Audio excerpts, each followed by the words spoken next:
Hey everybody, listen up. I got mega huge news. Meat Eater Live is heading back out on the road. That's right. Join me and the crew. Clay Newcomb, Cal, Yanni, Spencer's going to be there. Phil the Engineer's going to be there. Meat Eater Live, headed back out. Now, when you get every ticket, okay, every ticket you buy, you get a signed copy of our new Meat Eater Outdoor Cookbook. This tour is celebrating the release of the book. Buy a ticket, get a signed copy, Meat Eater Outdoor Cookbook, wild game recipes for the grill, smoker, camp stove, and campfire, which I'll point out is a $38 value. Here's where we're going to go. April 23rd, the Mesa Art Center in Mesa, Arizona. April 24, the Balboa Theater in San Diego. April 25, the Grove in Anaheim, California. April 27, the Crest Theater in Sacramento. April 29, the Union in Salt Lake City. April 30, the Egyptian in Boise. May 1, the Wilma Theater in Missoula. May 2, the Bing Crosby Theater in Spokane, Washington. May 4, Revolution Hall in Portland, Oregon. And May 5, the last day of the tour, Pantages Theater in Tacoma, Washington. For tickets and more information, visit the events page at themeateater.com. Hope to see you at the show. Hey, this is Tyler Jones, and you're listening to another episode of the Element Podcast.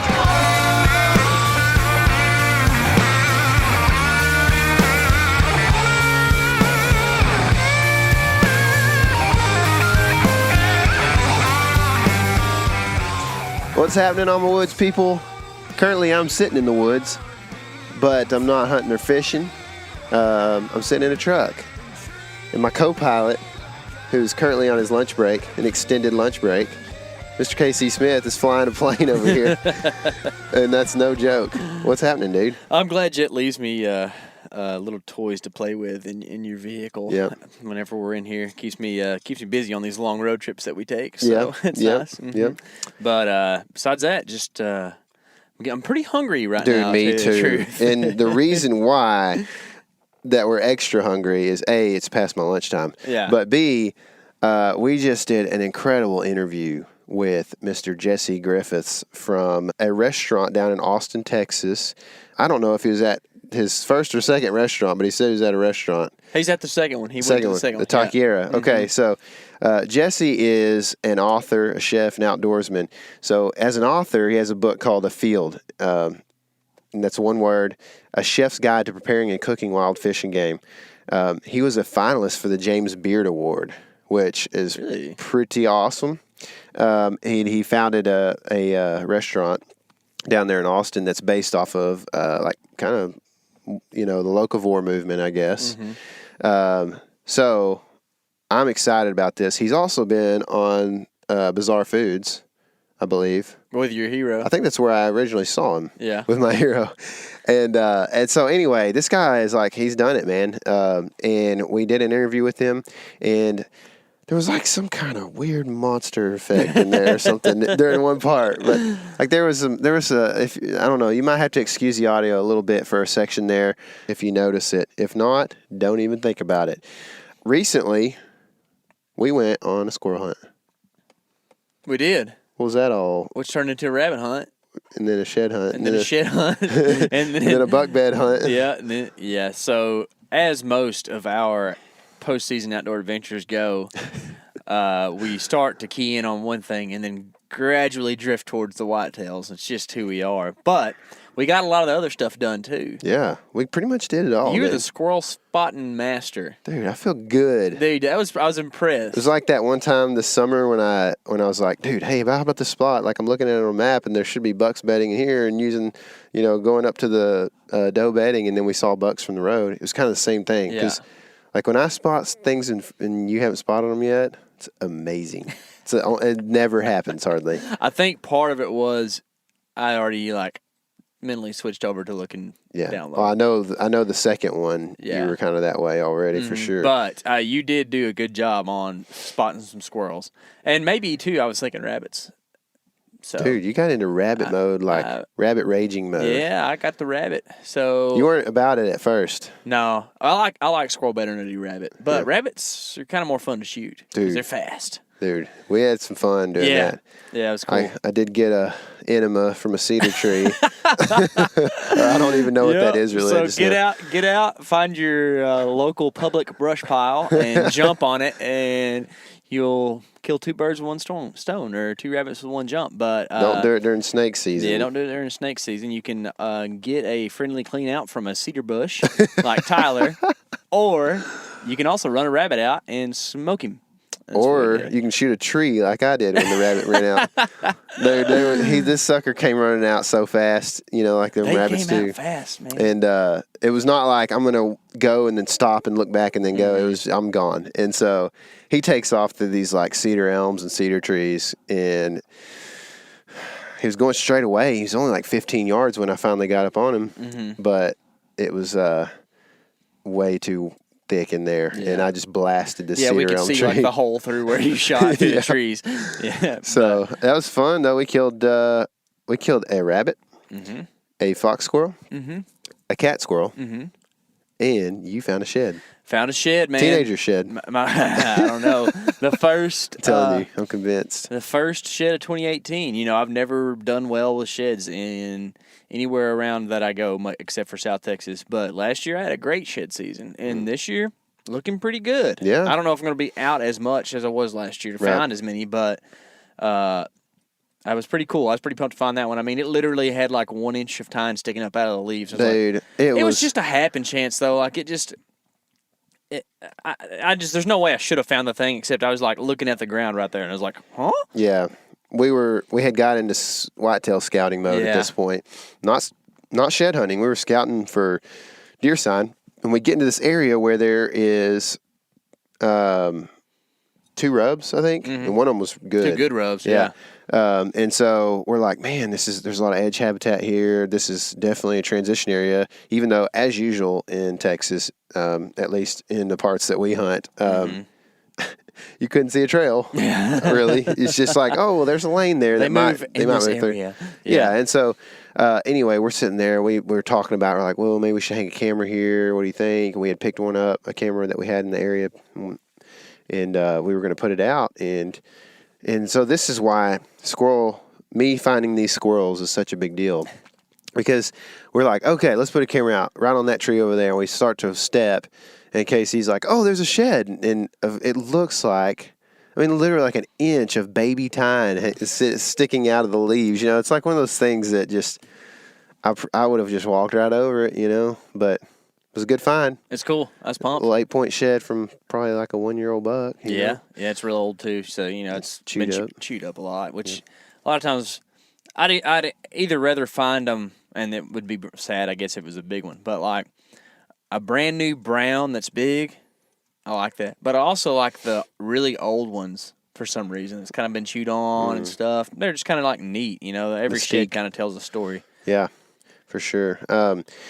I guess last thing I'd mention before we go to the interview is that the Pint Night that we have coming up, Texas BHA Pine Night, Backcountry Hunters and Anglers, where we're doing a live podcast. And we're going to be doing that with our buddies from Stormwater Creek. And we're going to get to see all our buddies from Texas BHA that we haven't seen in a while since basically One Eyed Jack. So released, and or not released, but the tour came through. And so that's exciting for us. But don't forget that it starts at 2 p.m. on a Saturday, February 17th. And it is at the Legal Draft Beer Company there in Arlington. I haven't ever been there, but I hear that it's a pretty cool setup in there. Sweet. And they've got, I guess, like some of those big copper machines and stuff working in there, I guess. That's what I hear. Yeah. I may be spreading false statements here. Yeah, so come on Saturday and figure it out for yourself. You have to fact check. Yeah, fact check that. Personally fact check. So anyway, I guess that's about all we have to plug here, and we will get to the interview with Jesse Griffiths. So did you grow up in Austin? No, I didn't. I grew up in North Texas, in Denton. Oh, okay. But I've lived in Austin for pushing 20 years now, though. Yeah. But I just spent most of my time growing up in Denton, a little bit in Fort Worth, and then down here in Central Texas. Mm-hmm. Have you pretty much hunted all over the state? You spent some time hunting up in the Denton area and such? Not really. Yeah. I started hunting a lot later in life than most. I've fished since I can remember, but I just started hunting probably about 11 years ago after I'd moved down to Austin. So the majority of my hunting has been done in Central Texas, South Texas. No, I haven't really been back up to Denton that much. I know it's really good up there as far as ducks go. And I saw a picture of some buck that a guy poached. Yeah. The other day. Yep, we saw it too. It's a giant. Yeah. I missed Denton. Growing up around Denton was amazing. They were just filling Lake Ray Roberts when I was basically, first able to drive. And so as they filled that lake up, we'd go out there and we caught so many fish in the first few years that lake was filling, white bass, crappie, catfish, largemouth, everything. It was a good time. Oh, I can imagine. We grew up out here on Lake Fork. I don't know if you know where that is. Definitely. Yeah. So big largemouth country, and you're not supposed to eat them according to culture, But ooh, I'm gonna make some people real mad today. Hey, not me at all. We have eaten them, and I don't know if that makes people mad or not, but I'll admit to it. It's pretty good fish. Pretty good. Yeah. Yeah. The little ones, of course. Yeah. I'm not trying to eat, the 10-pounders that are apparently everywhere that I can't catch. Yeah, well, that's cool, man. I it's good that we share some similar roots there, I guess. So you were saying that you didn't really grow up hunting. What has that done for your appreciation for the outdoors, and also just your stance on being able to harvest your own food, essentially? Well, I loved fishing. And every excuse to be outside when I was growing up. And then working in restaurants really put me in front of food a lot, and then learning to butcher, things like that. And it kind of eventually just evolved into really wanting to hunt. Went on for the first time and absolutely took to it. And I don't think I've bought meat in over 6 years now. Wow. That's cool. I will say it helps when you own a butcher shop, but yeah. But just having that connection to it has been really nice, and then it kind of fills out the year. I mean, between fishing and hunting, and so it also has given me a really good perspective as far as people that are new to hunting. And we do a lot of besides the restaurants, we take a lot of people on hunting trips. We call them hunting schools, where we take people out and show them start to finish how to shoot, clean, butcher, cook, store, package, everything, animals and fish. And I think having a perspective of coming to it as an adult has been very helpful in me being able to educate people who are coming to it as adults as well, because there's a lot of new hunters out there. I mean, it's hunting has kind of lost its redneck sheen that it had for so long, appropriately being viewed as a way of getting food, and coming to it later on, especially in the Austin market. I've been able to kind of convey that, like, oh, it's just it's like having a garden. It's part of it. You can have chickens for eggs. You have a garden, grow some vegetables, go shoot a deer. Mm-hmm. It's all kind of. I mean, it's not the same. Shooting a deer is probably the most fun, but they're all connected, and I think people are starting to see it that way. Yeah, yeah, it's awesome. I'm glad that you're trying to perpetuate that too.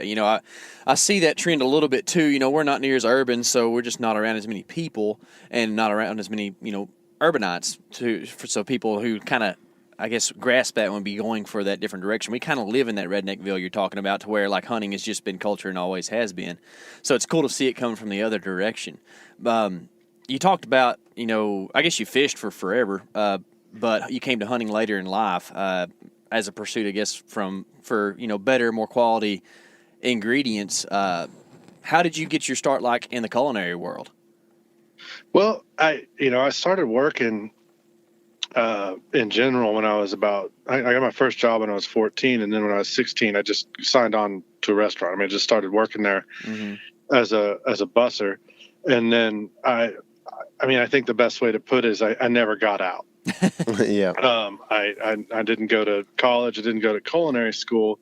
I just stayed working in restaurants. As a waiter, as a bartender, I managed, and then eventually, I didn't feel like the front of the house was, it's long hours and lots of cash, and it's not the most stable environment. So I really wanted to get into the cooking aspect of it. So I just started working in kitchens, and I also did a lot of traveling, which I think is a great way to learn about food, is go somewhere else and eat their food. I mean, whether it's, the high deserts of Mexico or Spain, or, even, Kentucky, just go somewhere else and eat the food and see what they're doing, and did that a lot. And eventually, we built up this business, and were able to open our first restaurant. And then just opened our second. And so I've been in it for a long time. I mean, I absolutely love it. I love food in all its forms. And, whether it's, a really beautiful vegetable from a farm down the road, or going out and shooting a really fat hog. Yep. Yeah, that's cool. So the name of your restaurant strikes me as unique. So can you tell us what your restaurant is called and how it got that name? I can. I definitely have had this conversation before. Yeah, I figured. It's called Dai Due, and Dai Due is an Italian, part of an Italian phrase that means "from the two kingdoms of nature, choose food with care." It's the first two words of that, and it means "from the two." It's kind of hard to pronounce. It gets we get a lot of different pronunciations of it. I think that's enjoyable. It is a conversation starter. Oh, sure. But basically, I saw that proverb in a really old Italian cookbook years before I opened the business, and I was like, "That's it right there." I want to call it that, and I stuck with that. Yeah, that's cool, man, and effective marketing as well. If you can get people to talk about your name, then you're doing good with that. Right. Yeah. So. You talk about going out and shooting wild hogs, and I've looked at your menu and been following you on social media for quite a while. And it seems like you serve quite a bit of wild pork. Is that correct? That's absolutely correct. Yeah. And at the new restaurant, the Taqueria, we don't serve any domestic pork at all.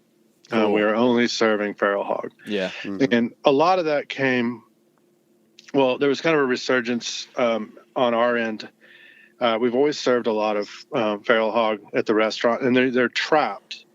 They're trapped live and brought into a processor. They're inspected ante-mortem before they're killed, and a post-mortem, and then they get that blue Texas stamp on them. So they're all inspected.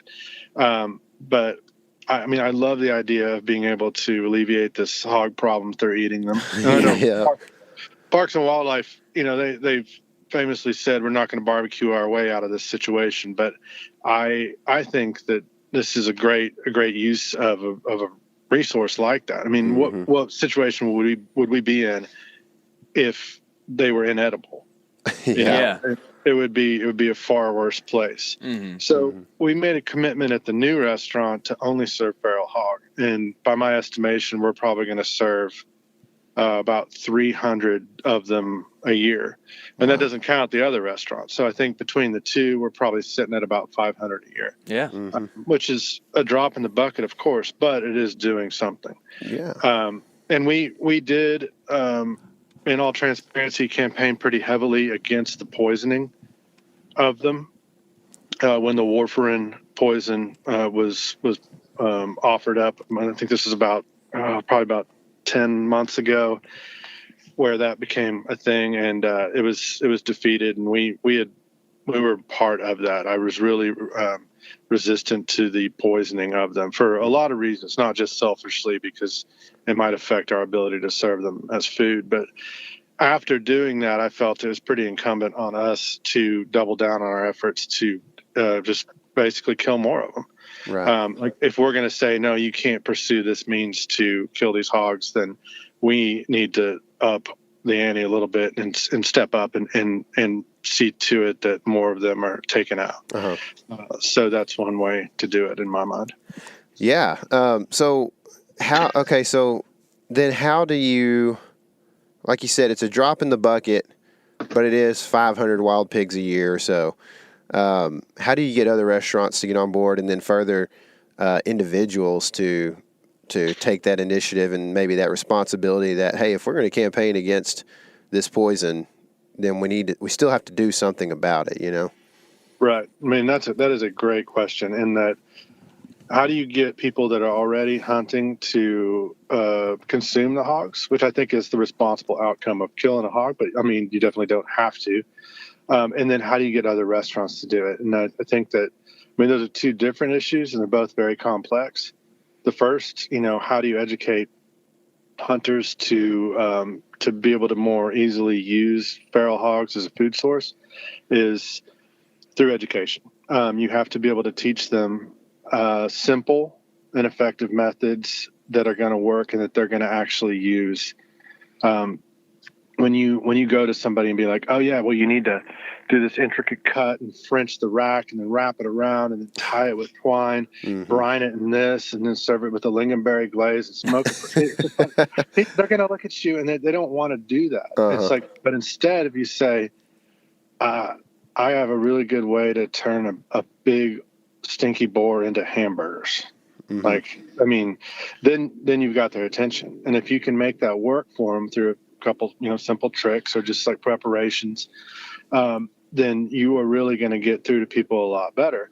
And through our classes, over the years, I hear a lot of questions from people. I mean, to the extent where we used to do venison classes, but all through that class, people would be raising their hand and asking me questions about feral hog. And after that, I was like, well, maybe we really don't even need to do venison classes anymore. And we only do feral hog classes pretty much. Cool. Like our day classes, our day butchery classes at the restaurant are pretty much 90% feral hog. And then a lot of our 3-day hunting schools are set. We're going after hogs primarily. And so I think education for existing hunters, teach them how, show them really simple, effective, quick methods. I've always been a fan of just trying to put things in a familiar context for people as far as food. Like, don't try to show them complicated things, but instead, let's look at making chili and meatloaf and meatballs and sausages and hamburgers and pasta sauces and things like that people are going to eat on a Tuesday, instead of these complicated things that they may not even attempt or they could get frustrated with. So I think if you really want them to eat it, then just make it an everyday food. Now, on the other side, when you're dealing with restaurants and kind of the public consumption of feral hogs is where it gets incredibly tricky, because you have state agencies like Parks and Wildlife that want them all dead. And not just bottom line, they just want them dead. They don't want to monetize them so that people have a reason to keep them around, which is part of the reason that we have the problem now, is because people were transporting hogs from one part of the state to the other so they'd have something to hunt. And now that's backfired pretty blatantly. And so Parks and Wildlife wants them dead. And so creating an industry around making, delicious little gourmet wild feral hog available isn't high on their list. And understandably, I mean, I get that perspective. And then you have the bottleneck where they can only be trapped and brought into a licensed facility and processed to therefore be put into the food supply. And when we get them, they are no cheaper than like a really nice heritage breed domestic pig would be. I mean, they come in costing just as much, maybe even a little more, which a lot of people don't understand. Like, well, how is it that there's this pest, this agricultural nuisance that is expensive to actually get to you? And it's the supply chain as long. The trapper, he puts a lot of miles on his truck. He uses a lot of corn. He builds a lot of traps, and it goes to the processor, who then buys it from him and has to have that inspector there, and then he kills them, and there's the skinning and gutting, and then they have to be transported to us. And so it's just like anything else. There's some costs involved, and so it's not the cheapest meat out there. Mm-hmm. And for restaurants to get to use it, another issue is that they're very inconsistent. As you all, I'm sure, know, each pig, you can shoot a sow in January that's been eating acorns and has a beautiful 2-inch layer of fat on it, or you could be in South Texas and shoot a boar in August, and those are going to be completely different animals. Yeah. Both edible by definition, but definitely not the same as far as quality goes. And so restaurants thrive on consistency. That's why you have restaurant chains, because everything's the same all the time.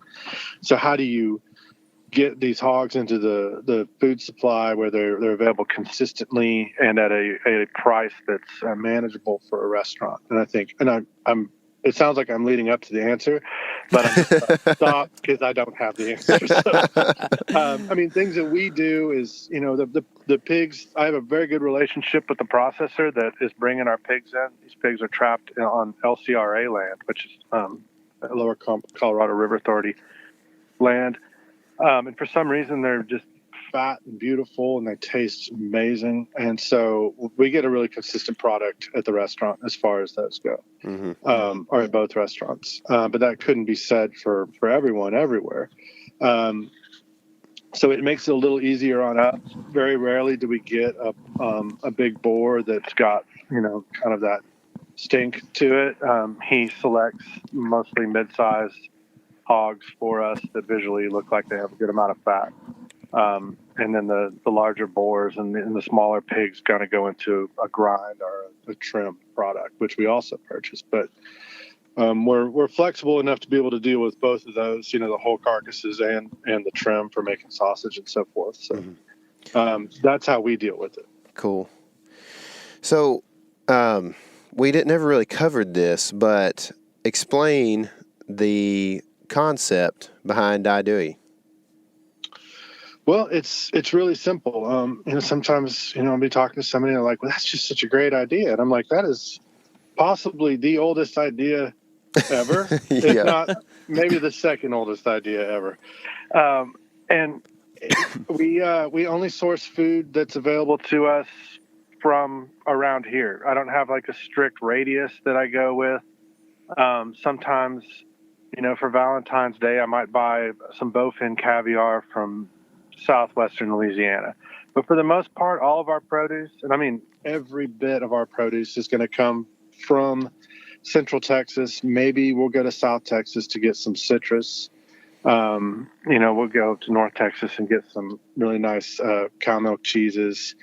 The hill country is where we get our game. We'll source fish out of the Gulf or freshwater fish. We serve things like catfish and gaspergoo, gar, things like that, which you can't really get at most restaurants. But what I really think is the most exciting part about the concept of the restaurant is it's like local food, but it's also cultural. We serve a lot of Mexican food. We serve a lot of German food. We will serve Vietnamese food and Creole food. And I think that all these things culturally tie into where we are as Texas. All of those cultures have come here and settled in and brought with them some really beautiful food traditions. And we just try to take the ingredients that are available to us and apply those traditions to them. And I think also from a monetary standpoint, I really think that in this day and age where things are just so big and spread out, it's nice to literally support your neighbors. And, I'm on a first name basis with almost every vendor. David brings me avocados and limes, and Katie brings me bok choy and lettuce. And, it's really nice to give those people your money. Yeah, dude, that's awesome. So you're telling me that I can take a bowfin or a grinnell, like what we call it, with some refinement and actually eat the eggs out of the thing. Yes. Wow. Yeah. There's a company in Louisiana that takes that grinnell, and they make a pretty good caviar out of Wow. that. And we'll serve it on special occasions. That is awesome. It's really awesome. There's so many little things like that Yeah. out there that make the food exciting. You know, like I just mentioned gar. I mean, people are just like, it's trash fish. And I'll be like, why? Why is it a trash fish? Yeah. Who decided that? Oh, what do they eat that's so bad? I mean, they eat fish. Mhm. Yeah. Like, you know, we eat fish. Like, they're actually, you know what they are is they're hard to clean. Yes. Mhm. And so they've developed a reputation. Well, and things like that. Or, oh, wild boar, is that edible? Yes, it's edible. It's very edible. In fact, it's some of the best meat I've ever had has come off of feral pigs. Mm-hmm.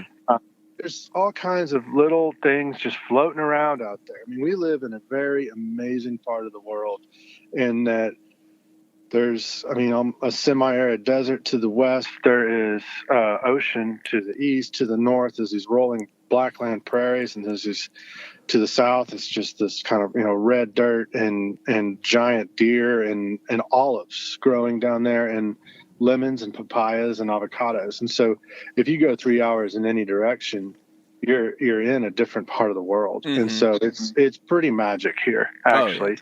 Yeah, dude. It's rough, Yeah, it's cool, and that's kind of like an interesting concept because people like to talk so, I guess, state-based when they talk about many different things. And we live in the hunting world a lot, so people talk about, oh, down in Texas it's easy, or oh, down in Texas the deer are big, but it's not that. It's sub-regional. Like every little part of our state does something really good, and it has some things it lacks. But that's kind of the cool part about, I guess, being located, especially where you are in Central Texas, where you can kind of, like you said, go all directions and get all kinds of things. Another thing that we have that's kind of neat is the fact that, like, we're kind of this buffer state of, like, urban but also very wild. So there's a lot of, I guess you could say, like, native things to eat, like deer, turkey, quail, things like that. And then you also have, like, the wild boar or the axis or, largemouth bass that, right. Besides like a Guadalupe, there's not largemouths are technically an invasive, so you have all these different things that kind of come together to kind of culminate as like a really great place to be a chef, Right. So, are you suggesting we should eat all the largemouth bass? Not all. I would like to have a sustainable breeding population, but let me tell you something, man. We hit the creeks, in the spring for crappie. And I'm just as happy when I bring in a 14-inch bass as I am a 14-inch crappie because they're both delicious. There's nothing wrong with a largemouth at all. And I'm not going to eat a 6-pound rusty old male that's seen 10 spawns. Like it's not really going to be my number one fish. But fish are fish for the most part. If you do them right, they're all tasty. So there's something I feel like you probably encounter quite often. I guess in your personal life and in the restaurants too, and that's like the mental block against certain species or a certain cut or something like that. And let me give you a for instance. For instance, about, I don't know, it's 2 or 3 days ago, we made a dinner strictly of the hearts of cervids. So we had some Midwest whitetail buck, some hill country does, and an elk heart that we put out on the grill. And my wife, who is lovely, I love her very much, she'll eat, ground meat from pretty much anything, but she just would not touch those hearts. And I know that, especially since you deal in such, I guess, interesting different varieties of foods at your restaurants, that you have to have people come through the door who are really apprehensive to eat some things. So what has been your best approach that you found to kind of overcome those mental blocks and show people that, hey, all of this is food if done right, and it's just like it's all in your head that you won't eat it. Mm-hmm. Well, absolutely, and I think that you're touching on a very good subject there, and that when you're using a resource, you should use all the resource, and that includes the heart. Mm-hmm. I will make a quick point. Heart is a muscle, just like the tenderloin is. Yes. And flavor-wise, it's just, a little more iron flavor, but I love heart. Me too. Yes. I think it's amazing. Mm-hmm. And this answer will loop back to what I was saying earlier with putting things in context. And for a long time, we would maybe take a fresh venison liver and saute it up and serve it to people, and they'd be like, "Oh yeah, that's okay. I can do a couple bites of that." But then we found other ways to present all those things, and there's one word that will really encompass all of that, and that word is boudin. So if you take I think the last boudin we made, we used a coot. Oh, cool! Like the gizzards. The coot gizzards, and venison liver, and feral hog liver, and some feral hog trim, and made it. I mean, it was boudin. It was great. Mm-hmm. So something like that. I mean, just for starters, where you can be like, okay, here we're going to take the heart, the liver, and the kidneys out of this deer, and we're going to cook it with a bunch of peppers and some onion and some really nice fatty feral hog shoulder. And we're going to grind it all. It's going to look terrible. And then we're going to mix it with rice. And then, and then I think the best way to do that is to fry it, boudin balls. Mm-hmm. And we fry it up and everybody says, this is amazing. This is great. And I'm like, well, this is the only thing you really ever need to do with those. I mean, if that's all I'm going to get you to do, then that's great. Just this, and one animal's worth of heart, liver, kidney will make an 8-pound batch of boudin. It'll they're a huge party or several dinners or whatever. So I think that, again, put it in context and don't challenge people too much. Just show them that it can be done and try to get them outside of their food prejudices. Like I said, at the restaurant, we'll serve some freshwater fish, and that's hardly ever done. People don't, first off, they don't know what a gaspergou is. Yeah. And then we get to have that conversation with them. And then a lot of times the people that do know what a gaspergou is tell you it's inedible. Mm-hmm. And that's invariably followed up with me saying, well, have you ever tried it? And then they say, well, no. So how do you know if it's inedible? And you can loop that back to feral hogs as well. Yeah. Someone once told me you can't eat a feral hog if it weighs over 120 pounds. So 119, fine. 121, no way. Yeah. It's just like, where did that come from? And so much of that, or an aoudad. Aoudad's inedible. Mm-hmm. Not true. Very edible. In fact, good. In fact, great if prepared correctly, if you do the right things. Oh, it's tough. Well, you didn't cook it long enough. Things like that. Yeah. So I think education, more having conversations and getting people out of there.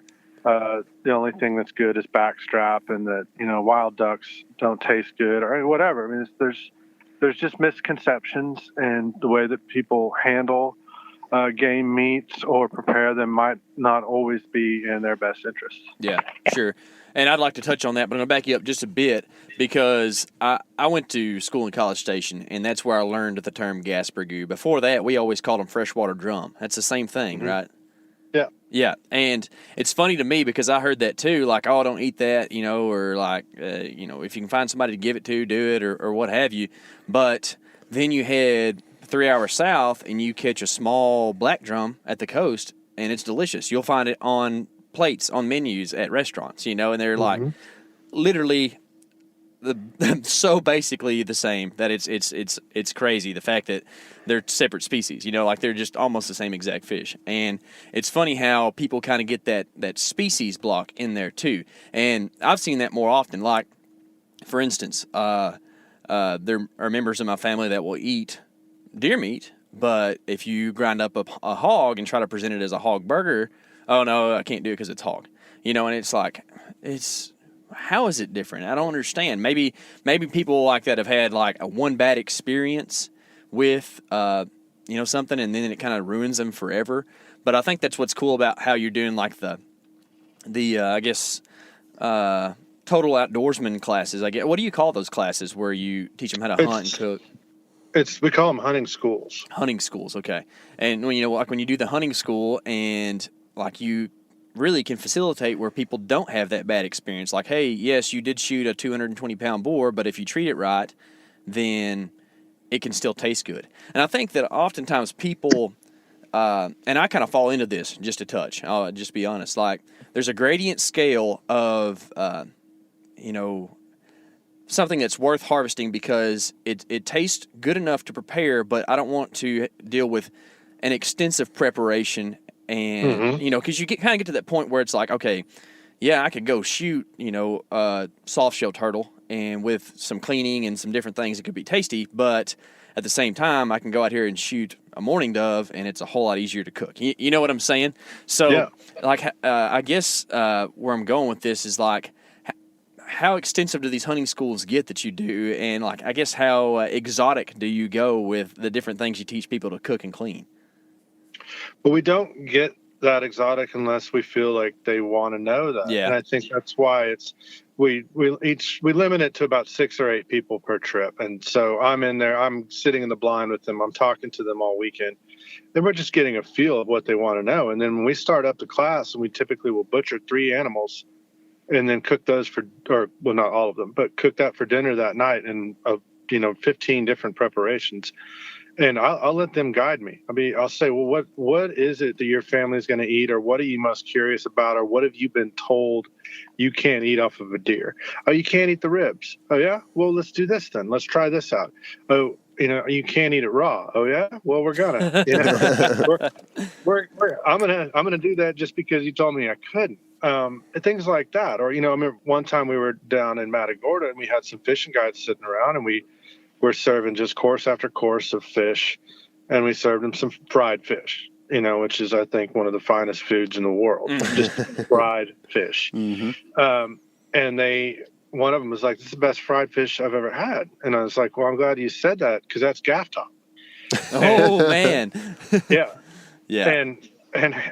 And I really enjoy that. I would prefer to eat gaff top over trout. Really? Yeah. I think that they're really, I know about the slime. No, but you don't have to point the slime out. I know about it. But flavor-wise, I think they're amazing. I think they have great texture and great flavor. Mm-hmm. And if you think about it this way, is like, you go out, you're standing in the bay, you're throwing a jig, and all of a sudden you hook this big fish and it fights like crazy. It's an 8-pound fish. Then you get it up and you see it's a gaff top, and you're disappointed. Why? Mm-hmm. Why? What about that whole experience was disappointing? I'm looking at it thinking, no, this is amazing. Now I have an 8-pound gaff top that I get to eat, and I can still potentially catch 3 reds and some trout, maybe a flounder or something like that. Mm-hmm. And I'm like, this is an amazing bonus. And, I understand that that's going to slime up your cooler and all that, but worth it to me. Yeah. But to be so species specific about things, about where the enjoyment comes from or what you can eat, I think has gone overboard. It's like we've gone too far with it. And what is the point of us going out there into the woods or, the bay or on a creek? And if we're not, they're catching delicious food. And same with a gasper. We were running a trot line, and the last fish on the last hook was this nice 4 or 5 pound gasper. And this was back in December, and we were all real happy. And we fried that thing up for breakfast the next day, and it was good. Mm. Ooh, fried fish for breakfast sounds like one of the best things. I've never done that, especially if it's fresh. Oh yeah. No.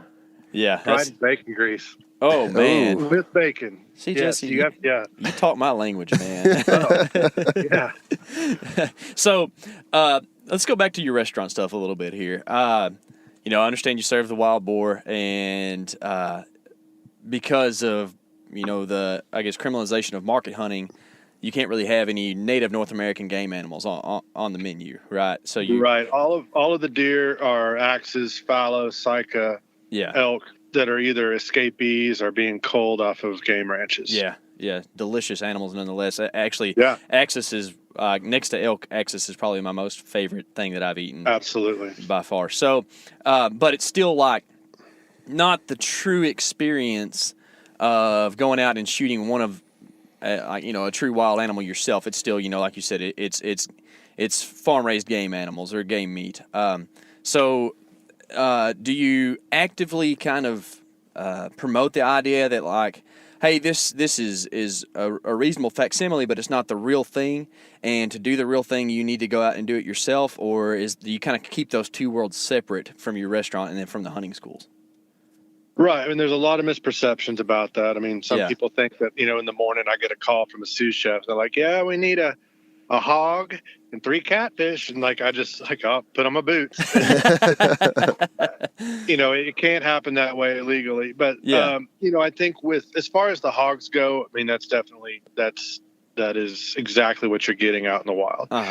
Sure. And all of the fish we get, we don't serve any farm-raised catfish. When we do serve catfish, we serve wild catfish. That's cool. Caught by some of the last trot liners, commercial trot liners out there in East Texas.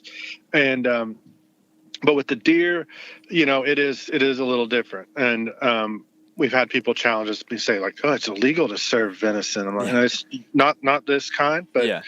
But I like that it started a conversation. Sure. And we're not getting them off of kind of your classic venison farms either. They're coming off of these ranches, and they catch them with net guns, and they catch them in traps. And so they are, at least from a diet standpoint, pretty much living in the wild. Yeah. They're out there in the scrub, which is important to me also. Yeah. But yeah, we do have to have that conversation a lot. But in the end, if someone's choosing to cull something like that off their ranch, or it's an escapee that's competing with a native whitetail, again, we are serving a dual purpose with that. Yeah, sure. So since you talked about, it's important for you to I guess have free ranging meat and game on your plates there at the restaurant, do you feel that animals who maybe die a violent death, so say you have a whitetail or a sika or what have you that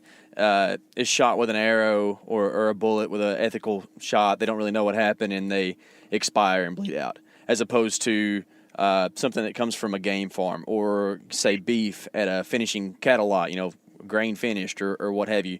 Do you feel that there's kind of a connection to taste and I guess plateability with animals like that? Not so much just the fact that some people like the taste of grain-fed stuff better versus grass-fed or what have you, but the actual way the animal lives and dies. Do you feel like that kind of reflects into how it can be prepared? Absolutely, and I think that there's no denying that. I'll give you one anecdotal example of that, in that we had a film crew come in. And I was taking this guy on his first hunt ever, and he needed to kill a pig, and we really needed to get a pig on the ground any way we could. So I put some snares out on crossings under the fence where I knew pigs to be crossing, just to kind of double up. And then I went and sat with him in a blind, and he shot a probably about 80-pound sow out of the blind, rolled it, died immediately. And then we went and checked the snares, and there was about an 80-pound sow, in one of the snares.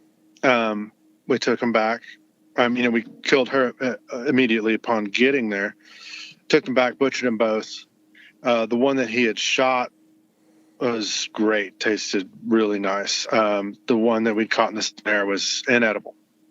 Man. Yeah. And, if you can talk to, veterinarians or, anybody that understands physiology, and it is that stress, that lactic acid, all those things that build up, and they will exacerbate that gamey flavor that you find in game meats and make them pretty bad. And a lot of times too, in a class, when we're talking about eating big boars, which is, I have this conversation so much, and I say, eat them all, try them. In fact, some of the best feral hog I've ever had came off of 150-pound plus boars. They can be very good. I had a guy in a class one time, and he said, "Yeah, we shot I can't remember, a big 250 whatever pound boar," and he said, "Yeah, it was actually really good." And I said, "Well, when you shot it, what happened?" He said, "Well, what do you mean?" I was like, "Well, did it run or did it drop?" And he said, "Oh, we shot it in the air and it just dropped." And I'm like, well, there's, I think that there could be something to that. If they run for 30 seconds, and that's 30 seconds of stress, things like that do come into play. And I also think, one time I was sitting on a panel, it was at South by Southwest, and I was kind of confronted about somebody about hunting. And like you were just saying, there's different ways animals can die. There's kind of like 3 ways. One is they can go to a slaughterhouse if they're a domesticated animal, and they wait in line. There's the smell of death.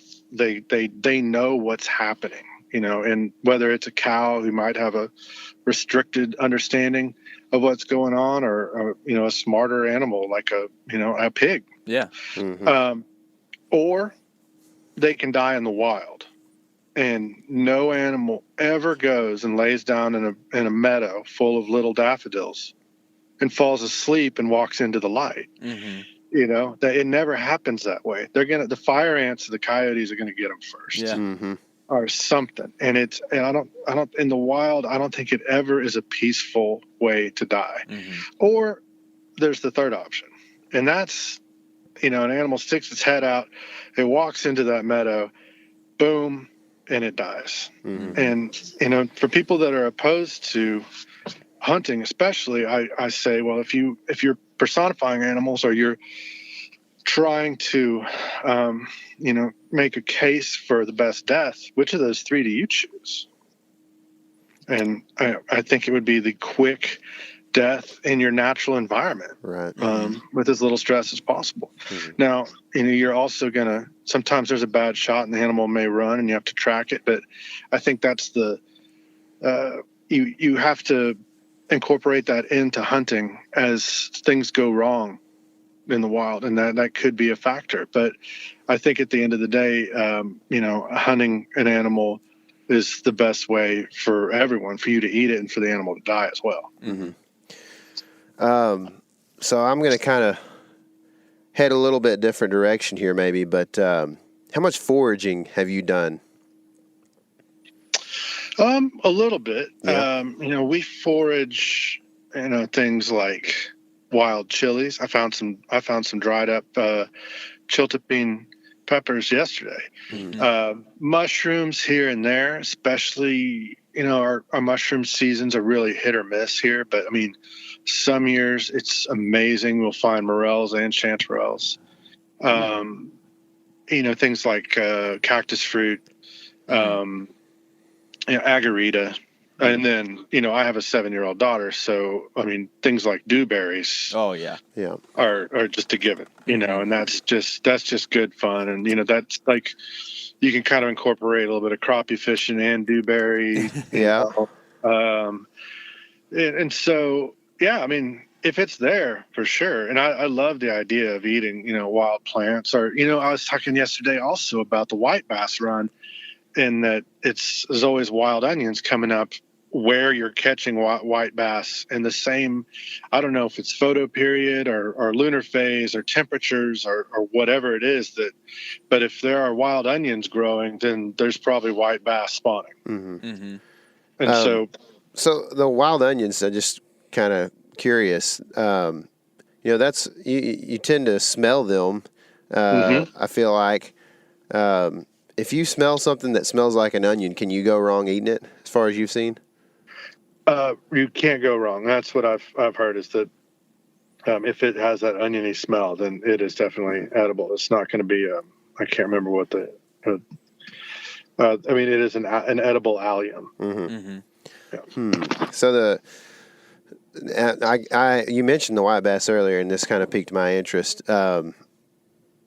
What's your favorite way of doing those? Because those are pretty readily available across the state, I feel like. Oh, yeah. Well, you guys are close to the Sabine out there, too. Yes. Yeah. Yep. Where, I mean, wow, you catch a 50-pound limit of white bass. There's, I love white bass. I am not often someone to cut the bloodline out of a fish, but I do like to do that on white bass. And, I'm in all honesty, I'm going to fry them. Yeah. And maybe chop up some, maybe cook those onions and chop those up and fold them into mayonnaise with some, maybe a little bit of fresh herb or something, and serve it with that. Something real simple. White bass is great. I mean, I love catching them. It's one of my favorites. I was looking at my pictures from last year, and I caught the first males on February 8th of last year, which is that's early. Yeah, and we were getting into limits on February 22nd last year. Man. So it's time. Yep. I got to like reset. Yep. Yep. Okay.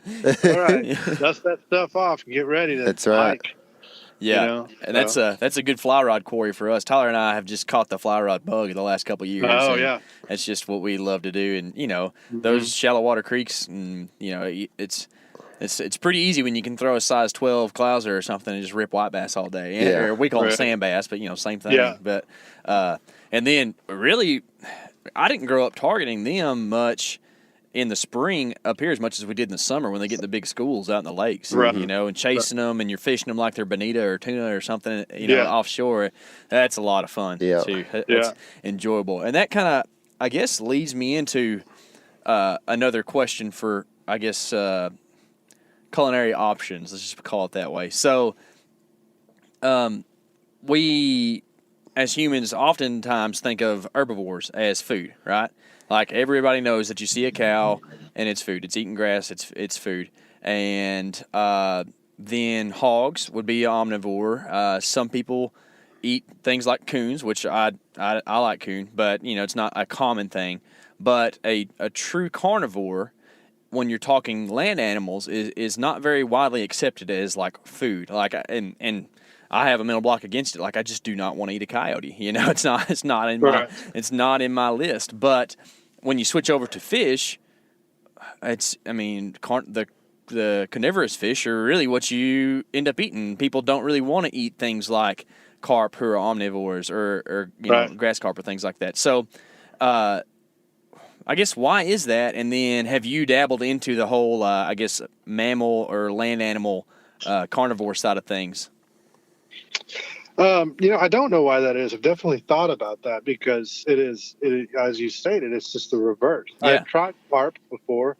It's fine. Definitely not on the top of the list. It doesn't taste as good as the carnivorous fish. Mm-hmm. And as far as, eating, predators and, top apex animals like that, I've not, I don't have a clear answer for you on that either. I've not eaten them. I also don't shoot them.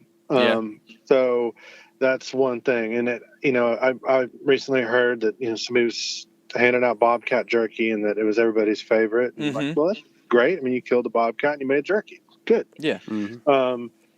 I mean, the way that I hunt and fish is just like, I like to shoot what I like to eat. And so most of the time it's hogs and ducks and crappie and white bass and catfish. That right there makes up 90% of deer. Yeah. That's 90% of what I eat. So I don't really feel the need to get exotic or even in dabble in that stuff. But and I mean it's kind of, I never want to be judgy. I mean about what you're shooting. If you need to control coyotes on your property, then you should do so. But I don't ever have to deal with that. Yeah. And I see coyote and I wish it well. Yeah. I like it. I like that take, man, because I feel like a lot of times people try to get weird for the sake of being weird. And I'm sure you get that because you live in Austin, right? That's like your slogan. Keep it weird. But I like to try new things with the allure that like the new things will taste good. But like if I try something and I don't like it or it's not that great, I'm not going to continue to do it. And then there's some things I just don't desire to eat. Like I don't want to like eat something weird, like these coyote eyeballs are delicious. Like right. Like okay. So, but what's the point? You kind of get to that point where I don't ever want to treat my food as a novelty.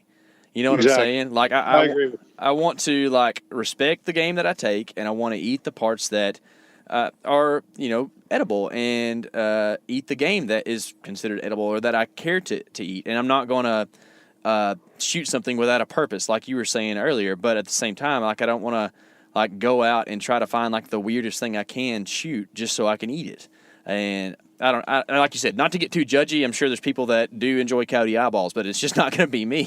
You know what I mean? But I don't know. It's just it's weird to see those trends, and I think that it's so much more relatable to the common person, kind of like what you were saying way back at the beginning. Like, instead of showing you how to like take this, this deer bladder and turn it into, some sort of a Italian delicacy, like, hey, let's just show you how to take these ribs and make them something you eat on Tuesday, right? Like you lose people when you start getting too weird or too out there. I guess you'll gain a few that really like the weird stuff, but for the common purpose, plenty of that. There's plenty of that out there. Yeah, and right. I'll also say that it's very, very grounding to have a kid eating. Yes.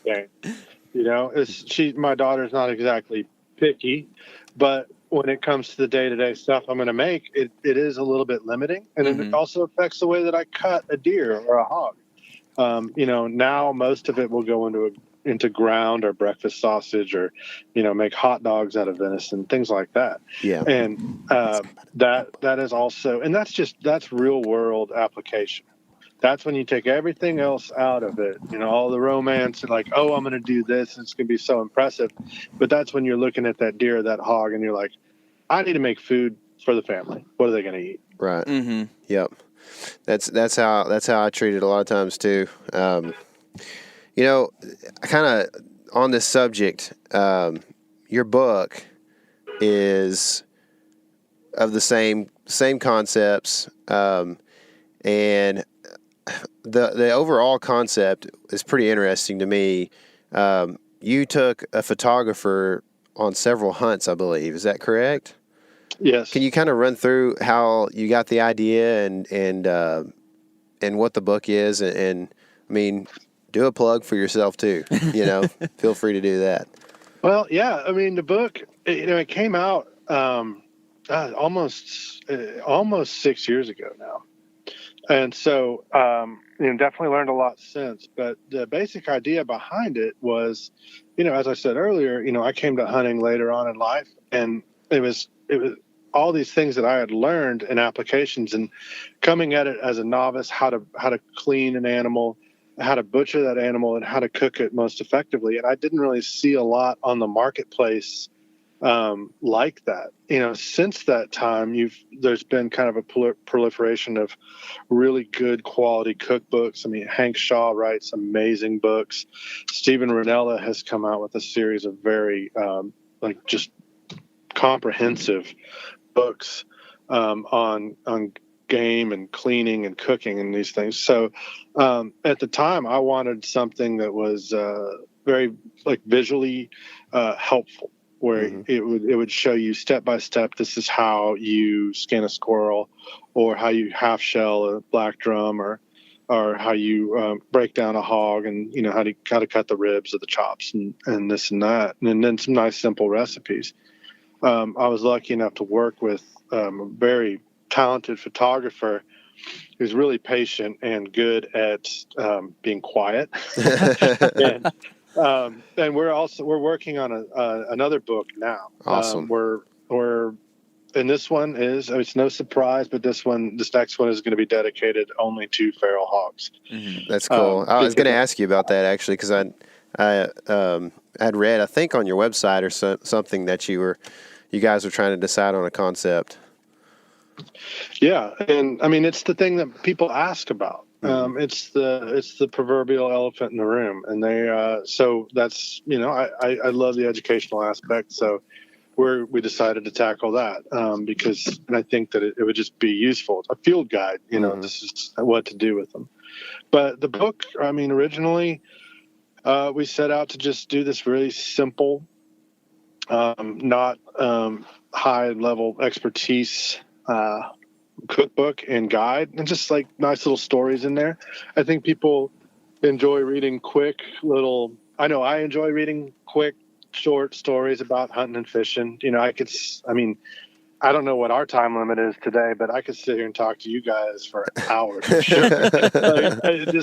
I love the story aspect of it, and talking about, there's this time 5 years ago, it was raining and the rain stopped, and the fish, whatever. It's just, so kind of a book like that, that was real, and it was moderately successful. And I'm really glad that we put that work into it, and it was really fun. And we still get people that appreciate that book, and that means a lot to me. They come and they're like, "Yeah, I got blood all over my book." I'm like, That's cool. That's cool. Yeah, that's awesome, man. And we definitely need to do a part 2 one of these days, and where we can sit down and maybe tell some stories there at the restaurant or something. I think that'd be a lot of fun. Sorry we don't make it down to Austin that often, but when we do, we're coming to see you. No, don't worry about that. I think more importantly, I need to come see you. Hey, man, you're in the heart of it out there. Oh, yeah. I love that part of the world. Hey, dude, have you ever trot lined and pulled up a big flathead or Appaloosa catfish?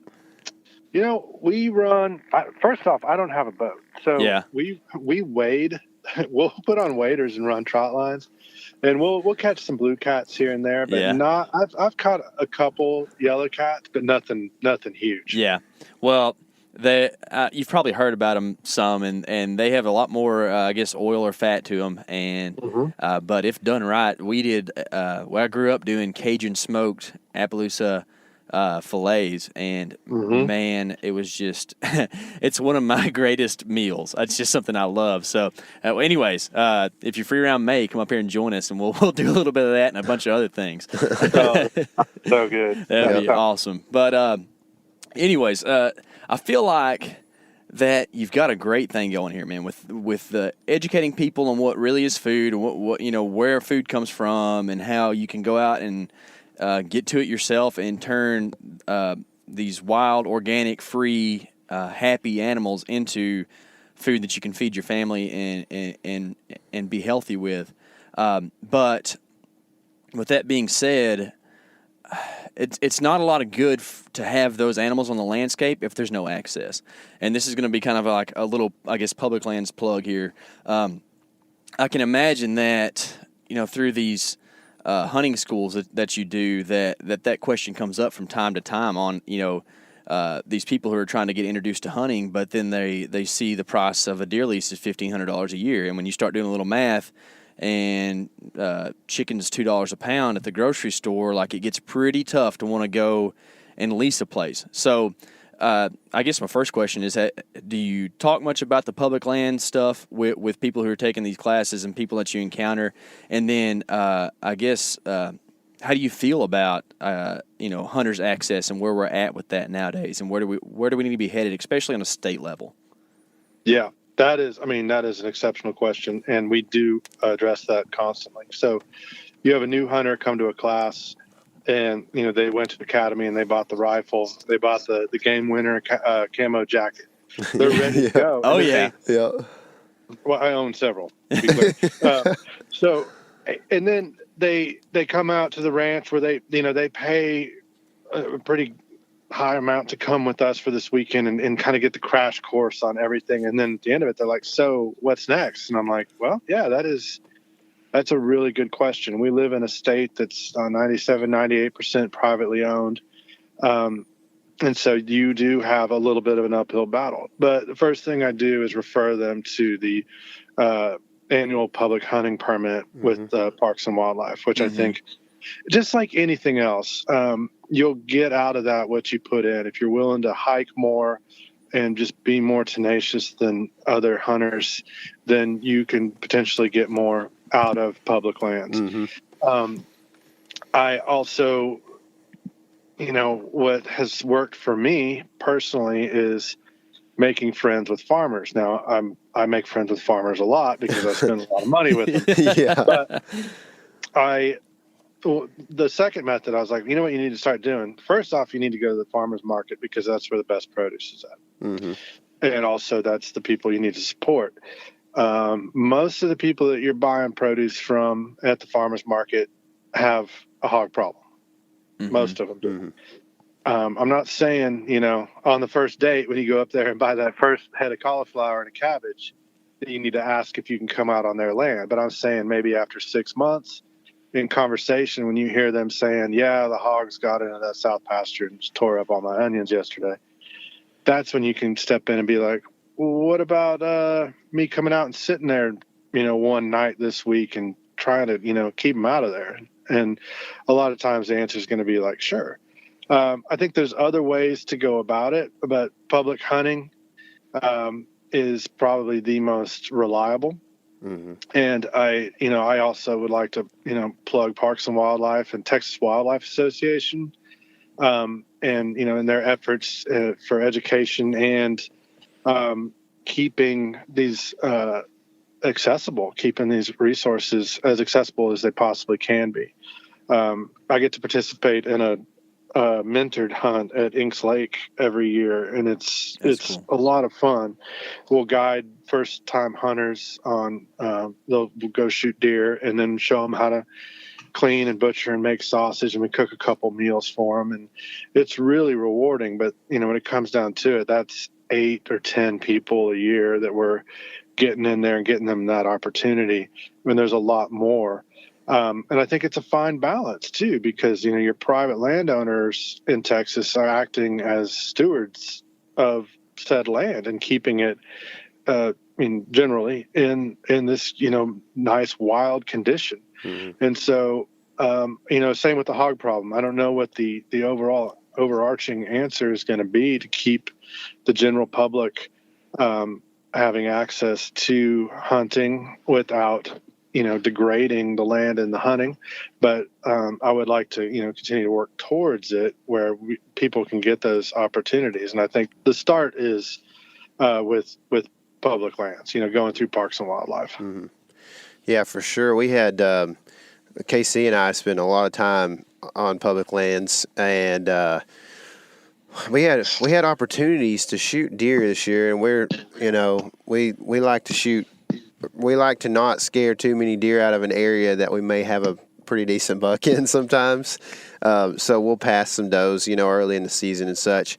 But even still, the deer hunting can be hard on some of these public properties. But the one thing that we're going to continue circling back to, obviously, is that we had hogs until December. We had hogs every time we went out to public land. We were within bow range of hogs pretty much. Yeah. And so, that opportunity, you may not be able to shoot a deer out there on public land, but there are plenty of places with hogs out there that you can go on public land and shoot, many as you want, just about. So that's a good thing. Yeah, I think, and most new hunters either don't care or shouldn't care that much whether they're shooting a deer or a hog. Just get out there and get that experience. Exactly. And keep that available to them. And I think it's really important to keep Parks and Wildlife in a position where they can maintain public access to land. Yeah, for sure. They're doing good things. Jesse, I appreciate this a lot, man. This has been one of my most anticipated podcast interviews that I have had, and I've been wanting to do this for several months now, even though you and I only have a few weeks of correspondence. But man, I appreciate your time, and I guess would open it up to kind of allow you to plug what you got going on. Where can people buy the book, and how can they find the restaurant, and maybe take a course in hunting or butchering? Well, sure. Well, first off, thank you for the opportunity of being on the podcast. It's, a real pleasure talking to you guys, and I'm gonna hold you to that invitation. Hey, we're for real. Yeah. Yeah. The book, probably the most easy way to get it is off of Amazon. It's called A Field, one word, A Chef's Guide to Cooking and Preparing Wild Game and Fish. And available through there. You can also buy it at the restaurant. We're on Manor Road here in Austin, and then the Taqueria, which we just opened about 3 weeks ago. That's the one that is only serving feral hog and venison. No beef, no domestic pork. Cool. And we're downtown in the heart of downtown Austin, serving tacos to suits all day. And, you can get the book there too. And then the classes we offer are under a third branch of the business. It's called the New School of Traditional Cookery, and it is found on our website, the Daidue website, spelled Daidue. And it has a lot of information on there about different types of classes. We do open enrollment public classes that anybody can come to, and we'll put together a group. We do a lot of private classes where a group will have us out to their ranch or down to the coast where we'll put together a team of guides. We'll go flounder gigging, we'll go bay fishing, or we can bring a group out to a ranch that we partner with. And that's the ones where we are demonstrating, how to, skin, gut, clean, butcher, cook animals. And we call it like an immersive cooking process. And then if we're hunting pigs, we're going to only eat feral hog for 3 days. That's all, breakfast, lunch, and dinner. That's what we're going to have. We're going to present everything that we're doing in context, in real time. And then if we're down at the coast, you're going to eat fish for breakfast, lunch, and dinner also. So we'll run crab traps and we'll gig flounder, and we are, just try to educate on as many things as you want to learn about. It's, we've had groups say, oh, hey, we really want to focus on sausage. Sure thing. We'll spend 5 hours on sausage. Things like that. So that's the New School of Traditional Cookery. The website's got lots of press on there. We've taken a lot of friends from up north, from New York, and so forth on hunts, and they've written about it. We've been in Texas Monthly, Wall Street Journal. We did a video for Yeti, and a lot of other things. But when it comes down to it, it's I love my job. I get to go to the King Ranch in about 2 weeks and take a group of guys. They're down there shooting nilgai. Cool. And I'm going to teach them how to butcher nilgai, and basically just hang out on the King Ranch for 3 days. That's not a bad life. Cooking and cutting nilgai for these guys. So. That's pretty posh. Yeah, it's fun. It's a good job. So. Cool. That's what we do. Yeah, we'll make sure and link to all that in the podcast notes. So if you're listening, make sure and look underneath the podcast in these notes, and you can find any of that. And again, Jesse, thanks a lot, man. Yeah, thank you guys. I really appreciate it. Cool. No problem, dude. Thanks. We'll talk to you soon. All right. Well, after that, I am ready to go to Gorditas. Starving. Where are you going? To my vehicle. I've got Elkhart in the vehicle. Do you? Yes. Ooh. I got an Elkhart salad. Ooh, eating healthy. Dang, and you walked a bunch on public land this week. So I know it, dude. This weekend. Yeah. You're going to be in good shape. I doubt it. You look tired, man. I am a little bit. I actually had a really good night's sleep last night, but the night before, did not get a lot of sleep. Sometimes, whenever your family world and then your hunting world meet, and the family world's the night before the hunting world starts the next morning, 4 hours of sleep. It's just kind of how it goes. Yeah. But, well, that's part of it. It's fun, what makes it fun. Oh, yeah, for sure. I mean, it's one of those things you got to get enough sleep to feel good and function well, but, like, at the same time, you don't want to sleep your life away. That's right, man. You can sleep when you're dead. Yep. But I guess. But, man, I'm pretty pumped about, I guess, kind of one of the cool things about the off season is we really get to expand our cooking and do some fun stuff, and it's pretty inspirational. Talking to Jesse and I like his kind of down home feel. Yeah. Yes. Yeah, I do too, man. I really appreciate that because, it really does resonate with me. I like to cook wild game a lot, and you do too. But I still am not going to, like we were saying, like wrap up something in the bladder and cook it, with some kind of, what do you say, lingberry sauce or something, these are things that I'm not going to do, all the time I have several recipe books for wild game, and there's like some ingredient in there. It's like, you can get this at the Asian market. And I'm like, the closest Asian market to me is like an hour and a half away. So I'm probably not going up to the Asian market to get this. I want to be able to get it at the Walmart. Yes, it has to be at the Walmarts. Yeah. So anyway, I can appreciate that for sure. And I'm about to appreciate some down-home Mexican food cooking right now. So that's all I got to say, I think. You got anything else? That's all I got, man. All right. So make sure, if you enjoy what you're hearing, give us a review either on Facebook or iTunes. And we will see you soon. God bless you guys. Love you. And remember, this is your element. Live in it.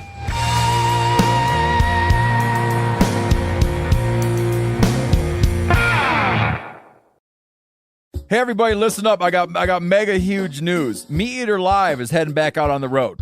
That's right. Join me and the crew. Clay Newcomb, Cal, Yanni, Spencer's going to be there. Phil the engineer's going to be there. Meat Eater Live headed back out. Now, when you get every ticket, okay? Every ticket you buy, you get a signed copy of our new Meat Eater Outdoor Cookbook. This tour is celebrating the release of the book. Buy a ticket, get a signed copy, Meat Eater Outdoor Cookbook, wild game recipes for the grill, smoker, camp stove, and campfire, which I'll point out is a $38 value. Here's where we're going to go. April 23rd, the Mesa Arts Center in Mesa, Arizona. April 24, the Balboa Theater in San Diego. April 25, the Grove in Anaheim, California. April 27, the Crest Theater in Sacramento. April 29, the Union in Salt Lake City. April 30, the Egyptian in Boise. May 1, the Wilma Theater in Missoula. May 2, the Bing Crosby Theater in Spokane, Washington. May 4, Revolution Hall in Portland, Oregon. And May 5, the last day of the tour, Pantages Theater in Tacoma, Washington. For tickets and more information, visit the events page at themeateater.com. Hope to see you at the show.